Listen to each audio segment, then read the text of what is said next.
Thank you, Mr. Chairman, Mr. Secretary. Thank you for being here. Let me start with what I hope is a simple question. Do we need to have more or fewer people coming to our southern border? Senator, we are working on diminishing the number of people whom we encounter at our southern border because of the challenge it presents. We're trying to build lawful, safe, and orderly pathways to accomplish that. Okay, fewer. So we need to have fewer, which means we need to roll back incentives to come. So I would have thought that would have been the answer. Let's talk about what you're doing, though. In January of this year, you rolled out a new phone app called CBP One, an app for a cell phone. I've got a picture of it behind me here. This phone app allows, and I'm going to quote from your own fact sheet, it allows, and I quote, non-citizens without appropriate documents for admission to schedule an appointment to come to the border. They can now go on their phone and schedule a time to come to the border and then be admitted. And you identified 7 separate border points of entry where they could come. 5 of them in Texas, 2 of them in California, 1 in Arizona. It's like a concierge service for illegal immigrants. My question is, you didn't think the border crisis was bad enough that now we're going to have an app that allows illegals to schedule their appointments and come and be admitted to this country? Senator, you're mischaracterizing the use of the application. Let me explain it to you. We are currently enforcing the public health order of Title 42, and I know you're very familiar with it.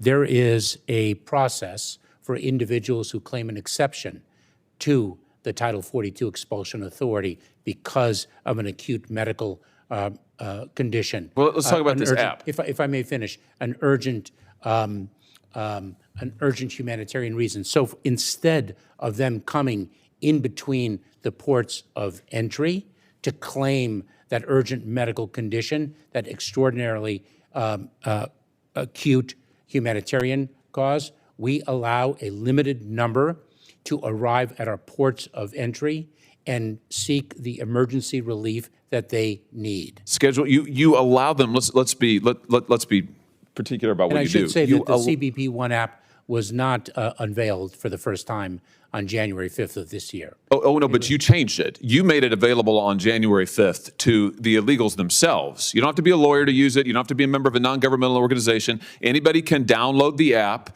and use it on their phone. And for the first time, you allowed them to schedule appointments. Now, let's talk about what actually happens when they come to the border. It's interesting. You characterized this when you rolled it out as an application for applying for asylum. But nowhere on the app do you actually require the illegal migrants to apply for asylum or to claim asylum or anything about asylum. And in fact, when they then get to the border, you don't ask them questions, you don't do interviews, you just release them. Here's the Texas Monthly, not a notable conservative outlet, who reports, and I quote, "At no point does the app ask users, are you seeking asylum? Those arriving for the CBP One appointments are given no interviews, asked no questions about vulnerabilities that they may or may not have listed in the app or about why they're coming to the United States. They're simply released into the country," end quote. So rather than building a wall, Mr. Secretary, you have built Ticketmaster for illegal immigrants. You are, Senator, you are conflating programs. Let me explain just respond to this. Is it true that they are given no interviews, asked no questions, and simply released into the country? Let me explain to you what we announced on January 5th. No, I want you to explain to me what's happening. I know what you announced. I read it to you. So I will explain to you what is happening. Are they given interviews? Let's start with that. Are they given interviews? We were previously experiencing That's starting to sound like a no. Well, let's just hone in here. Mr. Secretary, my time is very limited. I don't mean to interrupt you, but I want to drive to some clarity here. But Senator, the Texas Monthly has reported that once illegal immigrants go on their phone and reserve their time to come to the border, once they use your concierge service that you've created for them, when they come, they are given no interviews. They are asked no questions about any vulnerabilities. They are simply released into the country. Is that happening? Senator, you are mistaken. And if I may explain. Are they given interviews? If I may explain, individuals who seek parole under our January 5th program for Cubans, Haitians, Nicaraguans, and Venezuelans are screened and vetted before they arrive at our border. Wait a minute. No, they go on the phone and they just reserve a time, and then they show up and they're given nothing. Listen to this. Even immigration advocates are amazed about this. Here, also from the Texas Monthly. Here's one immigration advocate whose first name is Orta. She says, that's the crazy part. Nothing in this new program requires you to actually seek asylum. Somehow, we've decided to punish those who arrive at the border without the app, who may be seeking asylum, but we just let in anybody who may or may not have any particular reason to seek asylum, so long as they've made an appointment on your Ticketmaster app. This seems crazy to me. Senator, it's a complete mischaracterization of the program that we announced and are implementing. So how many people have used the app then? That you are referring to. So if I can explain. How many people have used the app? So we had a significant surge of Cubans. How many people have used the app? Nicaraguans and Venezuelans. Mr. Secretary, you're here to answer my questions. How many people have used the app? Tens of thousands have sought to make an appointment at the port of entry under our parole program. Okay, good. How many have been admitted without an interview at the border? You are, again, inserting a fact that does not belong in your question.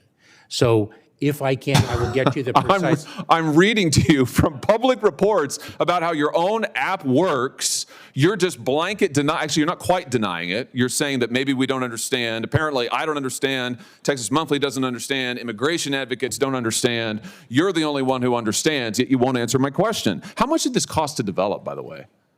Senator, I don't have the cost, but let me share with you a critical Well, will fact. You get it for us? Let me share with you a critical Will you fact. get us the cost of to develop this app? Happily. Did you contract with a tech firm to develop it?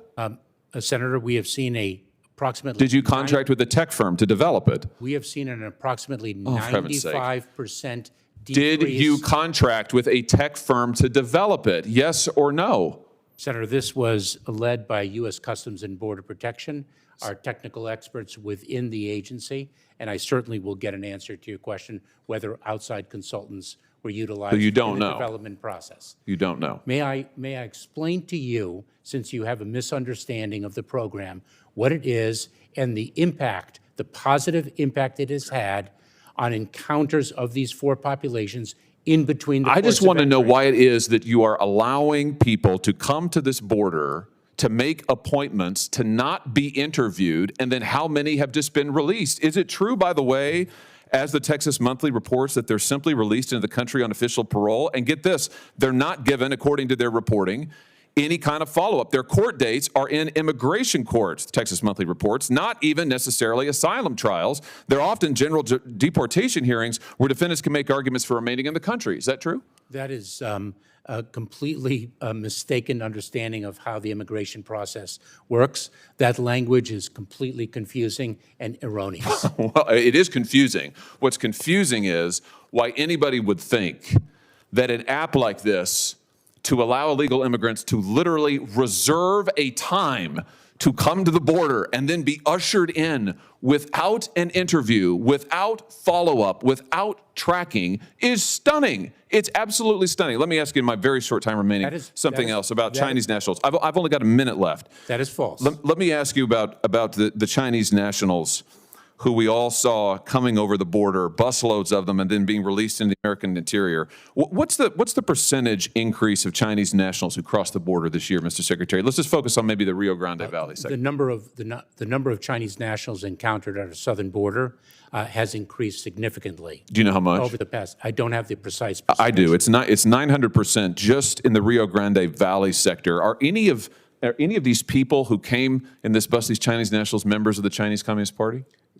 Senator, if an individual presents a national security or public safety threat, we detain them during the pendency But that's not what I asked. I asked if they're members of the CCP. during the pendency of their removal proceedings. Are any of these individuals members of the CCP? So I think there's about 70 who came on this bus. If indeed they are determined to be a national security threat or a threat to public safety, we detain them pending their removal proceedings. Were any of these individuals detained, or were they released into the interior of the country? I don't have awareness of that particular group of individuals And so you don't know if any of them were members of the CCP? Or actually, you do know, you just won't say. I don't know from the photograph, Senator, to whom But you're surely you precisely know about the folks who, you've read this report, you're the Secretary of Homeland Security, you're aware of these individuals. Were any of them members of the Chinese Communist Party coming into this country? Senator, you're providing me with a group of individuals without names, identities, or So you're not information. familiar with this incident that was widely reported on at the southern border? Don't you think it's strange that we have busloads of Chinese nationals coming across our southern border? I'm asking you, from a hostile country, I'm asking you if they're members of the Chinese Communist Party, and you don't know, apparently, you won't say. We are very focused on all things with respect to the People's Republic of But you China. don't know any of the details. I plead exhaustion, Mr. Secretary. You have exhausted me, you have exhausted this panel, you have exhausted the patience of the American people. You should resign.